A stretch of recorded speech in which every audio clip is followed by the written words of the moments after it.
Smart commerce and management hub. Smart commerce and management హబ్లో మనం unit 5లో cost of క్యాపిటల్లో కాస్ట్ ఆఫ్ డెట్ ఎలా కనుక్కోవాలని చూస్తున్నాం కదా. కాస్ట్ ఆఫ్ డెట్లో మనం కాస్ట్ ఆఫ్ డెబెంచర్స్లో ఉన్నాం కదా. సో కాస్ట్ ఆఫ్ డెబెంచర్స్లో ఇవాళ రిడీమబుల్ డెబెంచర్స్ ఎలా కనుక్కోవాలి, ఇర్రిడీమబుల్ డెబెంచర్స్ ఎలా కనుక్కోవాలి అనేది చూద్దాం. ఓకేనా. Redeemable debentures. అసలు రిడీమబుల్ డెబెంచర్స్ అంటే ఏంటంటే మనం ఆ డెబెంచర్స్ అనేవి రీపే చేసేస్తాం. అంటే నేను చెప్పాను కదా, ఇప్పుడు డెబెంచర్స్ అనేవి అంటే పబ్లిక్ నుంచి తీసుకుంటాము. పబ్లిక్ నుంచి తీసుకున్నప్పుడు వాళ్ళకి ఏంటి అంటే మనం డెబెంచర్స్ షేర్స్ ఎలా ఇస్తామో వాళ్ళకి డెబెంచర్ బాండ్స్ అనేవి ఇచ్చి వాళ్ళకి ఇంట్రెస్ట్ అనేది పే చేస్తామని చెప్పాను కదా.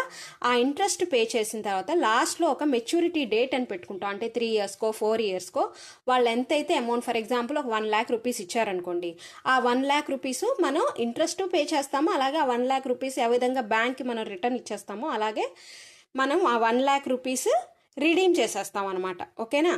అంటే రీపే చేసేస్తాం. అందుకే వీటిని రిడీమబుల్ డెబెంచర్స్ అంటారు. ఈ రిడీమబుల్ డెబెంచర్స్కి ఫార్ములాస్ ఉన్నాయి. when the debentures are issued and redeemable at par. ఇక్కడ పార్ అంటే ఏంటి అంటే ఫేస్ వాల్యూ. అంటే కంపెనీ డెబెంచర్స్ని ఇష్యూ చేసినప్పుడు ఎలాగ షేర్స్ ఇష్యూ చేస్తుందో అలాగే డెబెంచర్స్ అనేవి పబ్లిక్కి ఇష్యూ చేస్తుంది. ఒక 1000 డెబెంచర్స్ అలా వాళ్ళకి ఏంటంటే ఒక వాల్యూ అనేది పెడుతుంది.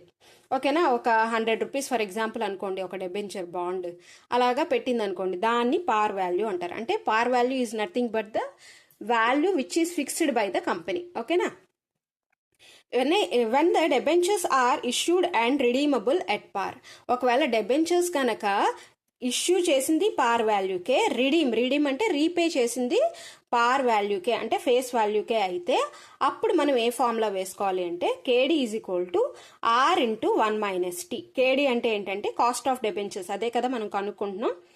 Are is equal to fixed interest rate. ఓకేనా. ఇక్కడ ఇంట్రెస్ట్ రేట్ వేయాలి. ఇంట్రెస్ట్ పర్సంటేజ్ ఇస్తాడు. ఫర్ ఎగ్జాంపుల్ 10%, 20% అలాగే ఇంట్రెస్ట్ రేట్ మనం ఏదైతే ఇంట్రెస్ట్ పే చేస్తున్నామో ఆ పర్సంటేజ్ వేసుకోవాలి. నెక్స్ట్ ఇది టీ అంటే ట్యాక్స్ రేట్. ఓకే. నెక్స్ట్ ఇది ఏంటి అంటే when the debentures are issued at premium or discount and redeemable after n period.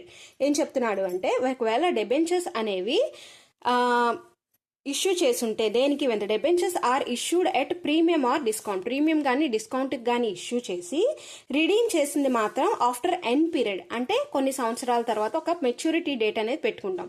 For example ఒక 3 years ఉందనుకోండి, 3 years మనం ఇంట్రెస్ట్ పే చేస్తాం. ఆ 3 years తర్వాత ఒక డేట్కి మనం ఏం చేస్తాం అంటే దాన్ని రిడీమ్ చేస్తాం. అంటే ఇష్యూ ఏమో ప్రీమియం కానీ డిస్కౌంట్కి కానీ చేస్తాం. ప్రీమియం అంటే ఏంటి అంటే ఫేస్ వాల్యూ కన్నా ఎక్కువ అమౌంట్ పే చేయడం. For example face value 100 rupees అనుకోండి, మనం దాన్ని తర్వాత ఎక్కువ మంది పబ్లిక్ కొనుక్కుంటున్నారని ఏం చేసాం, దాని అమౌంట్ రేట్ అనేది పెంచేసాం. దాన్ని ప్రీమియం అంటాం. 110 రూపీస్ చేసాం అనుకోండి, ఆ 10 రూపీస్ ఎక్స్ట్రా ఉంది, అది ప్రీమియం. అలా కాదు, ఎవరు కొనటలేదు. ఫర్ ఎగ్జాంపుల్ డెబెంచర్స్ ఇష్యూ చేసాం కానీ ఎవరు కొనట్లేదు, అందుకని వాళ్ళకి డిస్కౌంట్ ఇచ్చాం. అంటే 100 రూపీస్ దాన్ని 90 రూపీస్కే మనం డెబెంచర్స్ అనేవి ఇష్యూ చేసాం. సో అది డిస్కౌంట్. అలా డెబెంచర్స్ కనుక ఇష్యూ చేస్తే ప్రీమియం కానీ డిస్కౌంట్కి కానీ ఇష్యూ చేసి రిడీమ్ మట్టుకు ఆఫ్టర్ ఎన్ పీరియడ్ అంటే కొన్ని సంవత్సరాల తర్వాత రిడీమ్ చేస్తే ఎన్ పీరియడ్ అనేది వాడు క్వశ్చన్ ఇస్తాడు, ఎంత అనేది ఎన్ని ఇయర్స్ అనేవి. KD is equal to I into 1 - t plus 1/n into RV minus NP by half into RV plus NP. ఇది ఫార్ములా. ఓకే. ఐ అంటే ఇక్కడ ఏంటంటే యాన్యువల్ ఇంట్రెస్ట్ పేమెంట్. ఇందులో ఏంటంటే యాన్యువల్గా మనం ఎంత ఇంట్రెస్ట్ పే చేస్తున్నామో అది.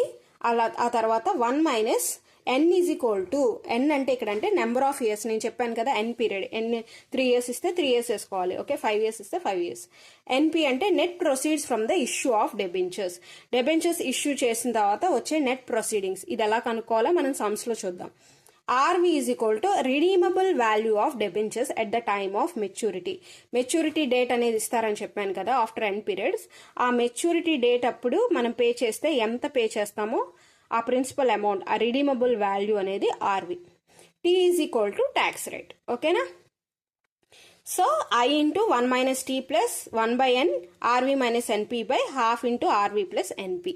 దీన్ని ఆర్వి ప్లస్ ఎన్పి బై 2 అని కూడా వేసుకోవచ్చు. నెక్స్ట్ ఇది when the debentures are issued a premium or discount but redeemable at par. ఇందాకేంటి, ప్రీమియం ఆర్ డిస్కౌంట్కి ఎంతకి ఇష్యూ చేసామో అంతే అమౌంట్ రిడీమ్ చేస్తాం. ఓకేనా, ఇక్కడ అలా కాదు. ప్రీమియంకి ఇచ్చినా డిస్కౌంట్కి ఇచ్చినా మనం ఏం చేస్తామంటే ఫేస్ వాల్యూకే రిడీమ్ చేస్తే అప్పుడు ఫార్ములా ఏంటి అంటే KD is equal to I/NP into 1 - T. I అంటే ఏంటంటే ఇంట్రెస్ట్ పేమెంట్స్ మనం చెప్పుకున్నాం కదా.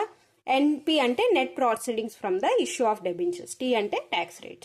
ఈ నెట్ ప్రొసీడింగ్స్ అనేది ఎలా కనుక్కోవాలనేది మనం సమ్స్లో ఉంటాయి, అప్పుడు చూద్దాము. ఓకేనా, నెక్స్ట్ ఏంటి అంటే next cost of irredeemable debentures. Irredeemable debentures are not redeemed while the company that issued them is still in business. అంటే ఏంటంటే ఈ ఇర్రీడీమబుల్ డెబెంచర్స్ అనేవి మనం పే చేయం. ఏదైతే లాస్ట్లో ఒక పీరియడ్ ఆఫ్ టైం, ఒక మెచ్యూరిటీ డేట్లో యాక్చువల్లీ మనం పే చేస్తాం కదా, రీపే చేస్తాం. దేని రీపే చేస్తాం?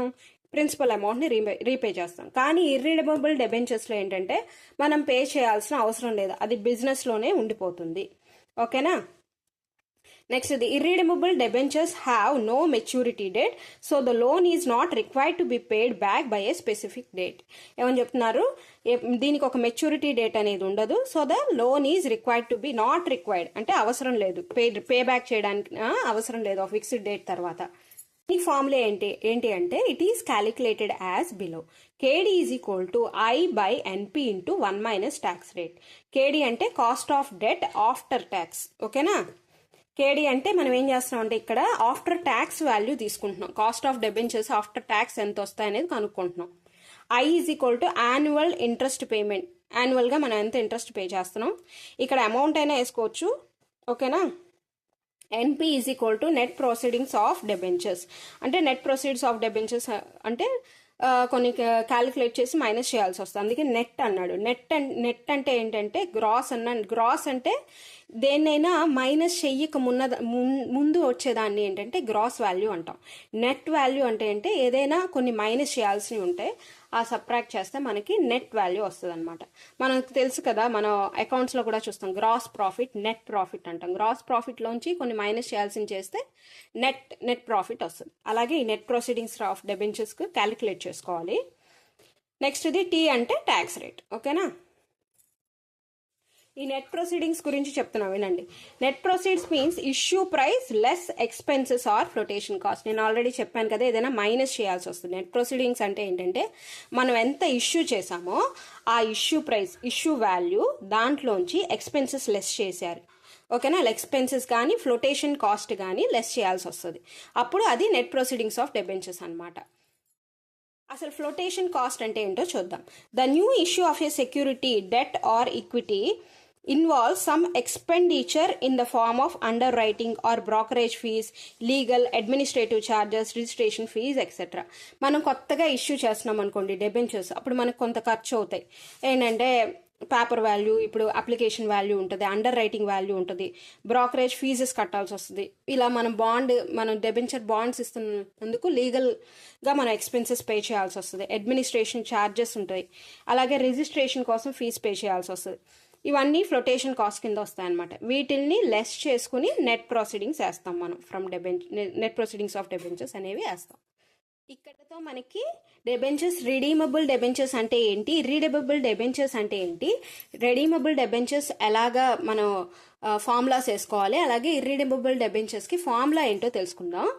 నెక్స్ట్ వీడియోస్లో మనం ప్రాబ్లమ్స్ అండ్ సొల్యూషన్స్ అనేవి చూద్దాం. Okay, thanks for watching. Thank you.